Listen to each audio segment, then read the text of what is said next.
Chapter 4. The Most Important Man in the World. Luckily, Friday went by smoothly. Sorry to say Saya didn't raise her hand, but Heidi Hopper did. Amazing. AJ actually whispered. Richie cleaned my cage. I tried to imagine him with a big black mustache like his Uncle Aldo. Later, when Mrs. Brisbane asked him to name the capital of Kentucky, Richie said, "Hot dog." Everyone giggled, of course, especially Stop Giggling Gail, otherwise known as Gail Morgenstern. "Repeat that, please, Richie," said the teacher. Richie realized that he had made a mistake, so he tried again. "Frankfurter," he said. More giggles, explosive giggles. "Try again, Richie," said Mrs. Brisbane, who was on the verge of smiling herself. Frankfort," he said proudly. That was the correct answer, by the way. So, you see, it wasn't exactly a bad day in room 26. It's just that I was jittery, wondering what would happen to me when the bell rang. Would I be left alone? Hungry? Utterly forsaken for 2 whole days? Or would I be a captive in the haunted house of Mrs. Brisbane? At last the bell rang and the students flew out of the door like a flock of homing pigeons in a movie Miss Mack showed us. Just then the room mother stopped by.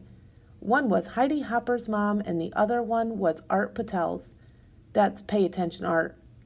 They came to talk to Mrs. Brisbane about Halloween, which was less than 2 weeks away. I didn't know what Halloween was, but it sure sounded scary, especially when they talked about bringing bats and witches and even worse, cats right into the classroom. Shiver, quiver, shake. What could they be thinking?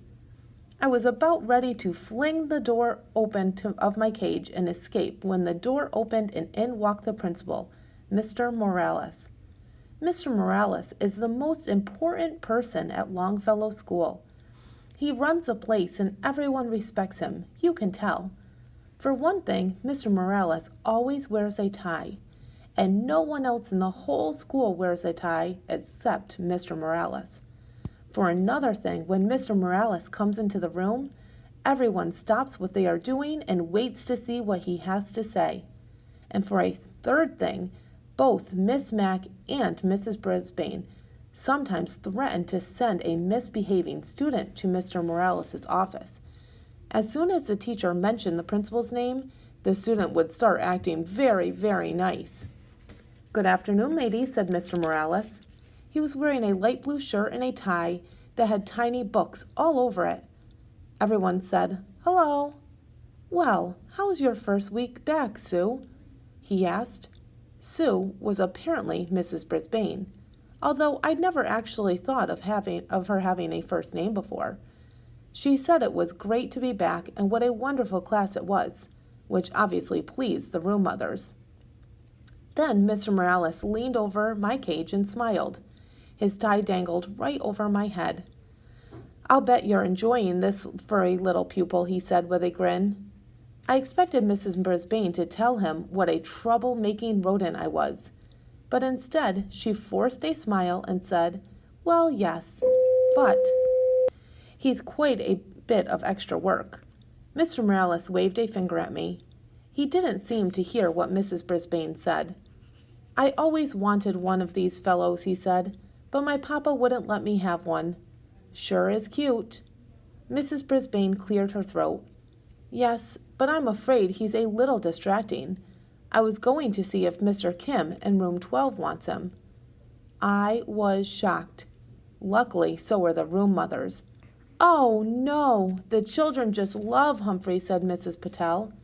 "Heidi talks about him all the time, and it's a wonderful way to teach the kids responsibilities," Mrs. Hopper said.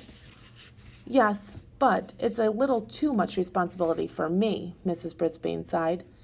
"At least I have a couple days away from him this weekend." "You're not taking him home with you?" asked Mrs. Patel. Mrs. Brisbane backed away from the cage.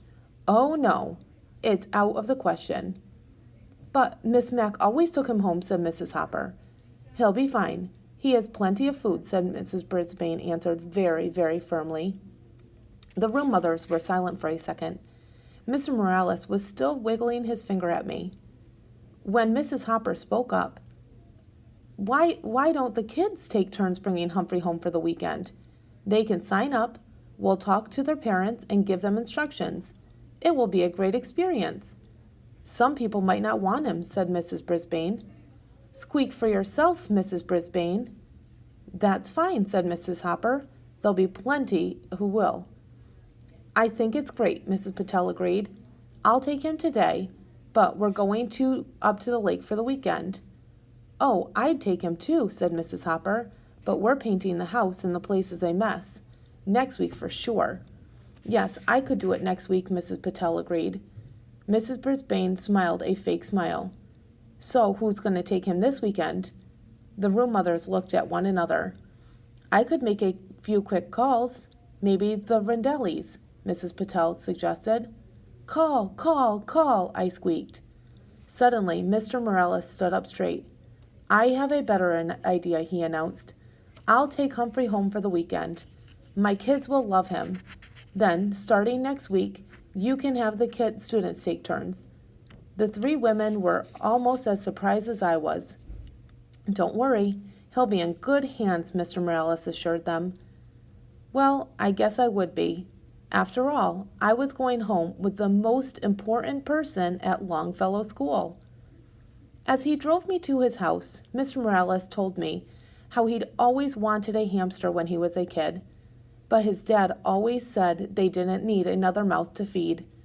I argued with him, Humphrey, I said. Papa, I will feed him off my own plate. Then Papa said, we'd have to buy a cage and stuff to put in it. I guess he was right, Humphrey. We couldn't afford it. He smiled his big smile. But not anymore. Now I'm the principal of my own school. I told you he was important. His house was nice, but I didn't get to see too much of it, because as soon as we came in the door, 2 little whirlwinds tumbled into the room, shrieking and squealing. Quiet down now, you'll frighten the little fellow, Mr. Morales told them. He got that right. He introduced us. The little boy, who was about 5, was named Willie. He kept poking his fingers through the wires of the cage. I was about to bite him, pure instinct, but then I remembered. This is a son of the most important person at Longfellow School, so I didn't. The little girl, who was about 7, was named Brenda. She kept sticking her face up against the cage and squealing. I tried squeaking back at her, but I don't think she could hear me.